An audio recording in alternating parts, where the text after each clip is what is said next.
Assalamualaikum warahmatullahi wabarakatuh. Alhamdulillah wa syukurillah wa la hawla wa la quwata illa billah, amma ba'd.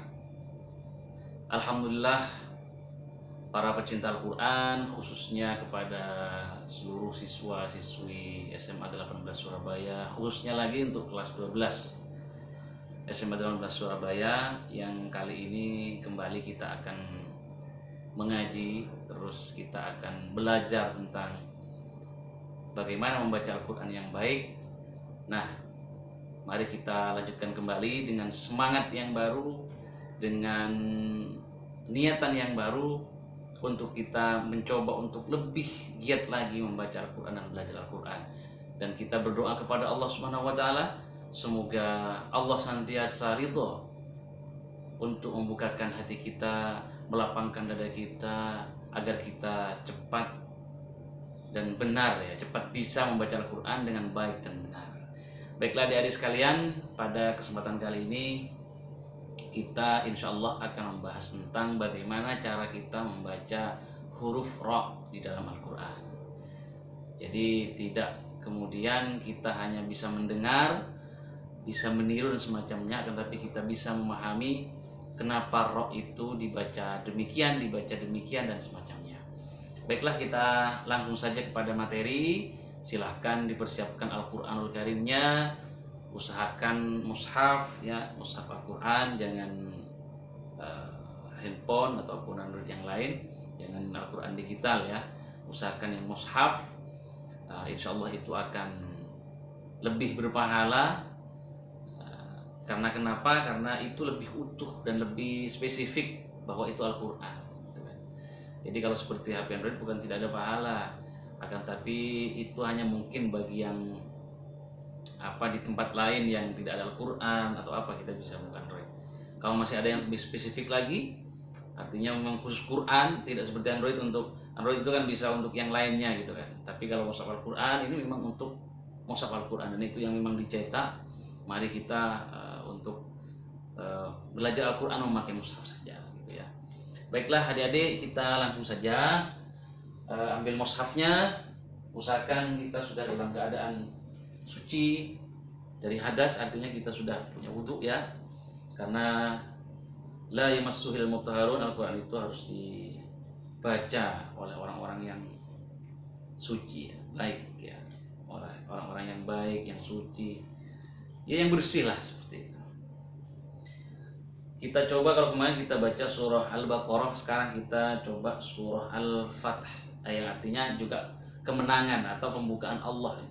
Baik itu dimanakan secara sejarah, yaitu kemenangannya Nabi Muhammad SAW, Fathu Mekah itu, atau kita berharap yang lain, kemenangan kita gitu kan.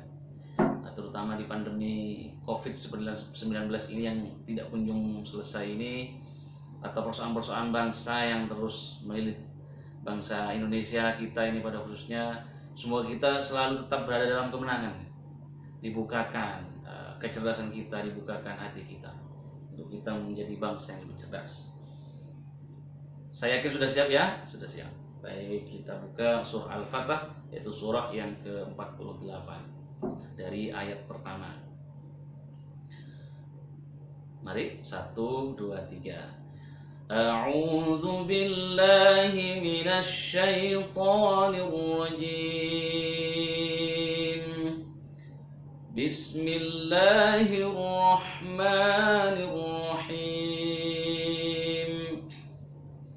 Inna fatahna laka fathan mubina liyaghfira laka Allahu ma taqaddama min dhanbika wa ma ta'akhkhara wa yutimma ni'matahu 'alayka wa yahdiyaka siratan mustaqima wa yansuraka Allahu nasran 'aziza huwa alladhi anzala السكينة في قلوب المؤمنين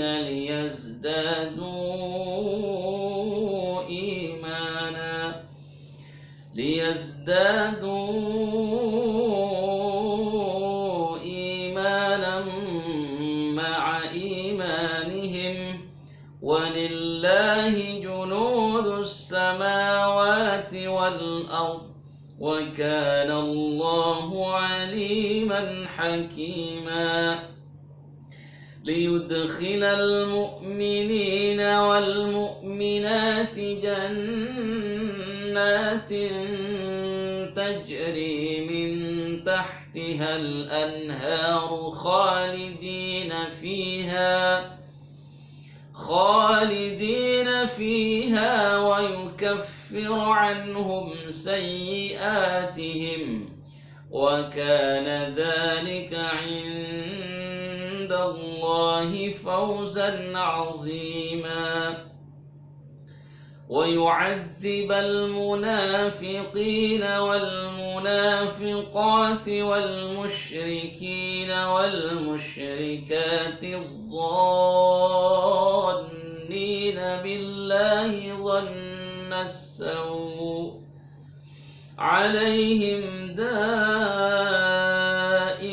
السوء وغضب الله عليهم ولعنهم وأعد لهم جهنم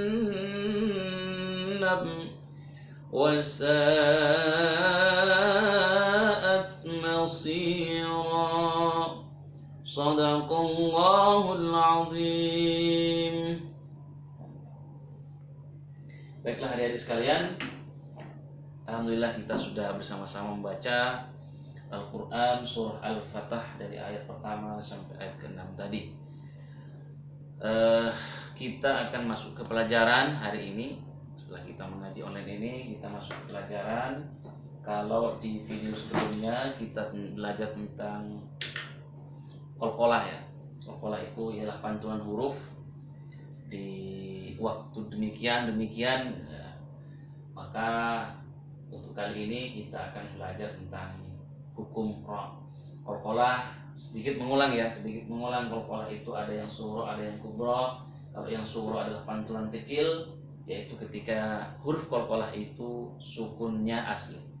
Kemudian ada qalqalah kubra, yaitu disukunkan atau karena waqaf dan semacamnya, maka pantulnya lebih besar. Kemudian ada yang ketika huruf qalqalahnya itu tasdid kemudian waqaf, maka pantulannya ditahan sebelum dipantulkan. Baik, kita masuk ke materi selanjutnya, yaitu tentang bacaan atau cara membaca ra, hukmu ra.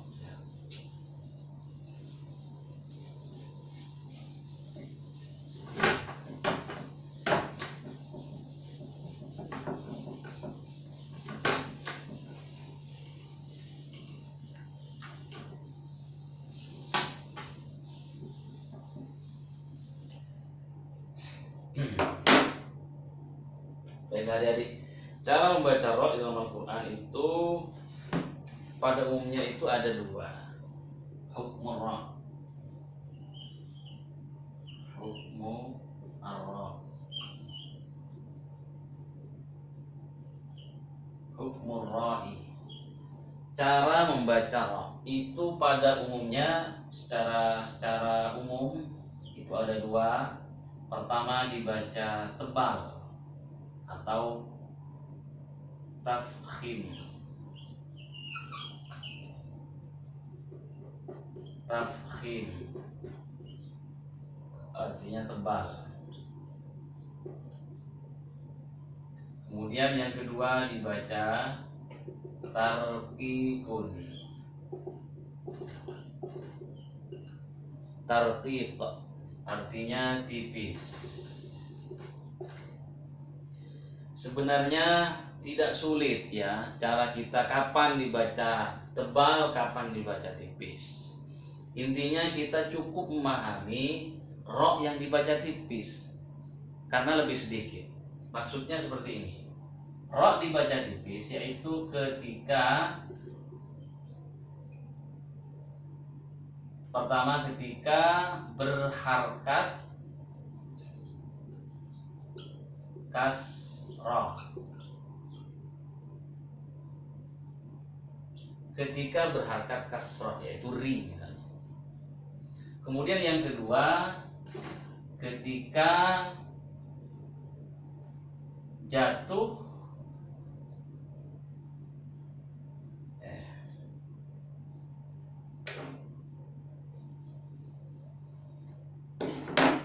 yaitu ketika sukun, roknya ketika sukun dan jatuh sesudah kasroh. Ya. Ketika berharkat kasroh atau dia roknya itu sukun jatuh sesudah harkat kasroh. Misalnya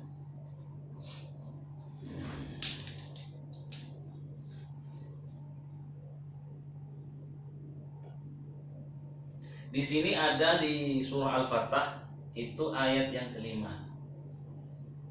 liyudkhilal mu'minina wal mu'minati jannatin tajri.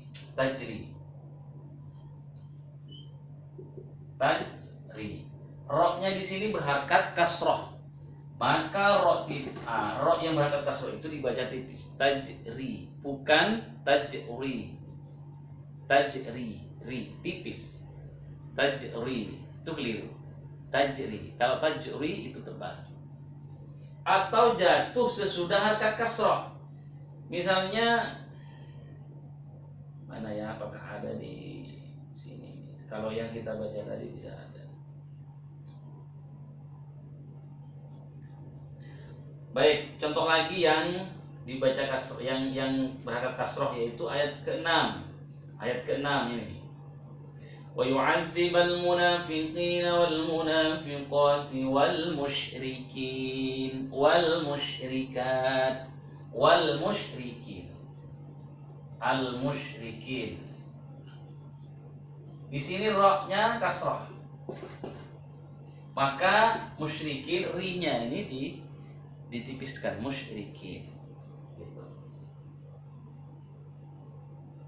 Atau jatuh sesudah harkat kasrah, misalnya di sini tidak ada ya.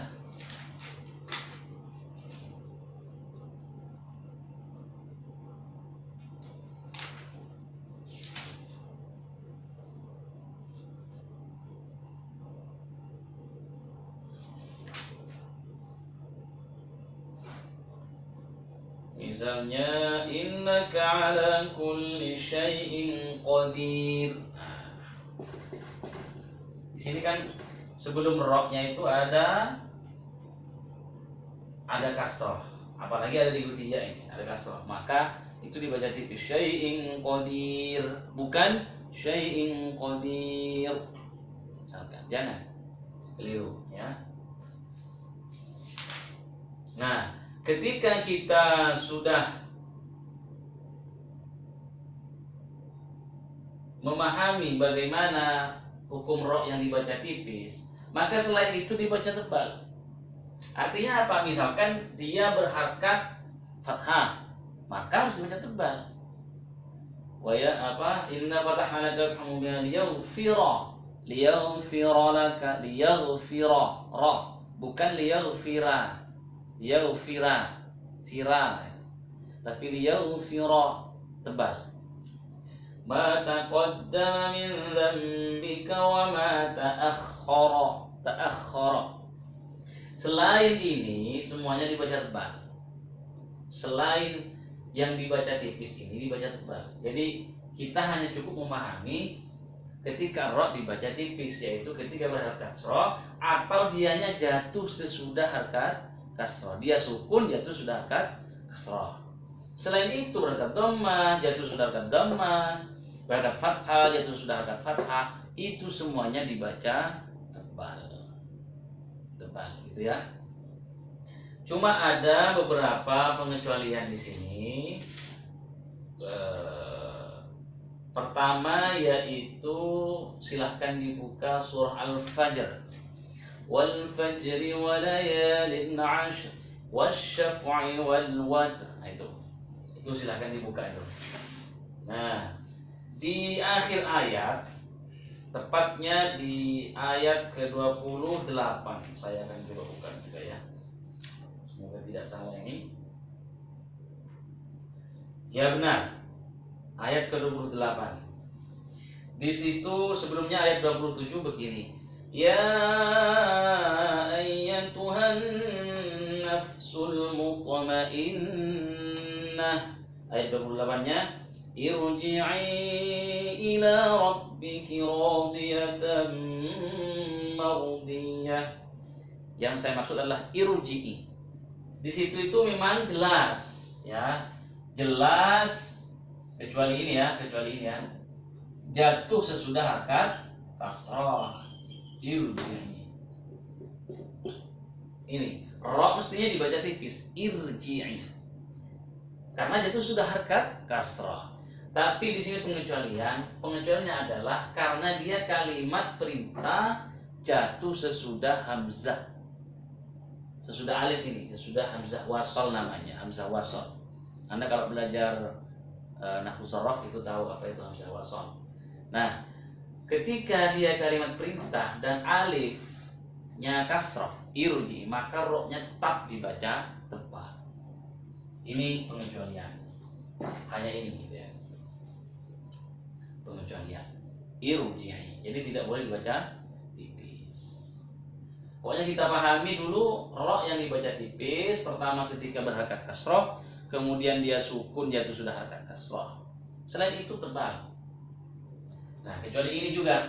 Ini kan jatuh sudah harakat kasrah, tapi kok dibaca tebal karena jatuh sudah alif atau hamzah wasol karena dia perintah. Irji'i ila rabbiki. Pulanglah kamu wahai jiwa gitu kan. Pulanglah, kembalilah gitu kan. Irji'i, dia perintah.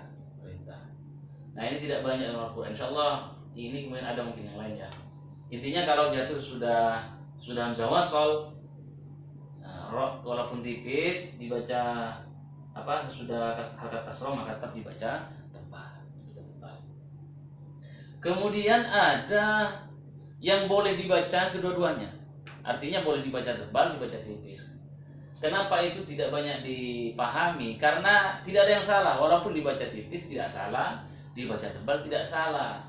Contohnya ya, yaitu terdapat pada surah Al-An'am misalnya. Surah Al-An'am atau surah An-Naba lah, karena dekat dengan Al-Fajr ini. Surah An-Naba. Buka surah An-Naba. Surah An-Naba ayat 21. Ayat 21. Inna jahannama kanat mirsada. Mirsada. Di situ ro jatuh sesudah harakat kasrah. Mirsada.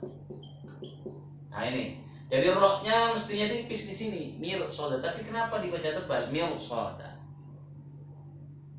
Gitu kan? Mirsada. Mohon maaf, di sini bukan bukan boleh dibaca dua-duanya, tetap dibaca tebal ya. Nanti yang boleh dibaca dua-duanya itu kalau harakatnya huruf isti'la itu tidak fathah atau tidak dhammah. Baik, saya yakin sudah paham tentang ro yang dibaca tipis. Saya hapus di bagian sini ya. Dibaca tebal ini kita pindah ke sini aja biar. Nah, ada mirsada. Ro-nya di sini tetap dibaca, ini termasuk yang pengecualian, dibaca tebal. Kenapa? Karena sesudah ro tipis itu bertemu sod, bertemu huruf sod. Huruf sod itu huruf istilah, dan sodnya berharakat fathah.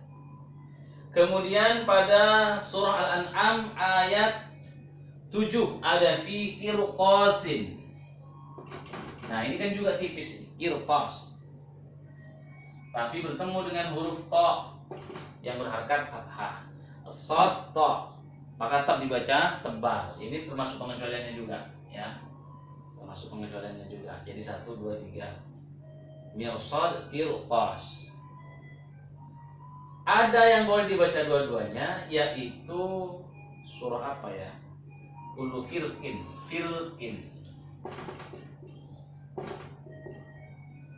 yaitu sesudah ro tipis ada huruf isti'la yaitu qaf, tapi harokatnya kasrah. Itu boleh dibaca firqin, boleh dibaca firqin. Boleh dibaca tebal, boleh dibaca tipis. Baik, saya ulang ya.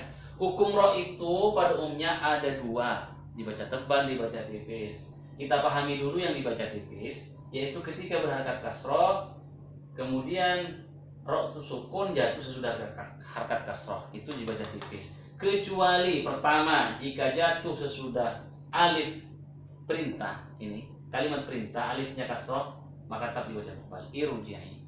Kemudian yang kedua, jatuh sesudah ro tipis. Ini kan ro tipis ada huruf shad yang berharakat fathah, kemudian ada to yang berharakat fathah. Cuma irsoda mungkin mirsoda ini. Kemudian boleh dibaca dua-duanya. Ini boleh dibaca dua-duanya. Ini firqin. Boleh dibaca tebal, boleh dibaca tipis. Yaitu apabila bertemu qaf yang berharakat kasrah. Jadi ada ro tipis kemudian bertemu qaf, tapi harakatnya kasrah. Firqin menjadi firqin, bisa menjadi firqin. Itulah sederhananya tentang tata cara membaca ro. Selain itu maka dibaca tebal gitu kan. Dibaca tebal. Jadi ro-nya berharakat fathah, berharakat dhammah, jatuh sesudah harakat fathah, jatuh sesudah harakat dhammah, itu dibaca tebal. Nah, ada ro yang mestinya tipis, itu dibaca tebal, yaitu pertama, jika ro tipis itu, maksudnya begini, jika dia jatuh sesudah alif perintah, irji'i, sudah hamzah wasol namanya, hamzah wasol, irji'i, maka tidak boleh dibaca irji'i, tapi irji'i. Yang kedua, apabila sesudah ro tipis ini ada huruf shad yang berharakat fathah, ada huruf to yang berharakat fathah. Itu pengecualiannya. Kemudian yang boleh dibaca dua-duanya adalah ketika ada qaf berharakat kasrah. Sesudah ro tipis itu, ini kan fir, ini kan tipis ini. Mir, kir, fir, ini kan mestinya tipis. Tapi bertemu dengan huruf yang shad berharakat fathah, to yang berharakat fathah, qaf yang berharakat kasrah. Khusus yang qaf berharakat kasrah ini bisa dibaca dua, firqin bisa dibaca tipis, firqin bisa dibaca tebal. Tuh. Cara penjelasan saya memang terburu-buru karena saya terbawa, maksudnya saya terbiasa mengajar di kelas, ya. Tapi saya kira sudah paham kok ro yang seperti apa yang kalian nggak usah memikirkan ro yang dibaca tebal, ro yang dibaca tipis dulu. Ini kemudian pengecualiannya.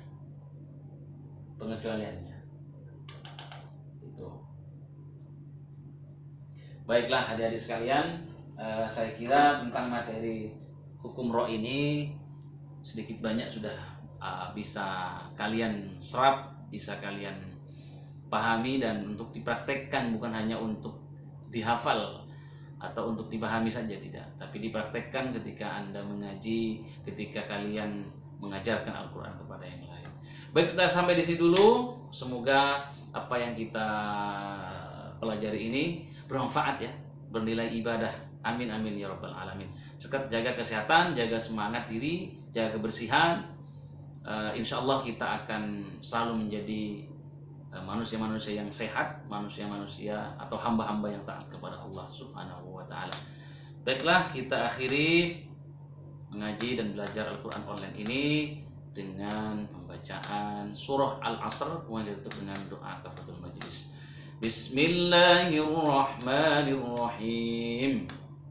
Wal 'asri innal insana lafi khusr إلا الذين آمنوا وعملوا الصالحات وتواصوا بالحق وتواصوا بالصبر صدق الله العظيم سبحانك اللهم وبحمدك أشهد أن لا إله إلا أنت astaghfiruka wa atubu ilaik. Demikian dari saya, mohon maaf dan terima kasih. Assalamualaikum warahmatullahi wabarakatuh. Semangat untuk saya dan kalian juga.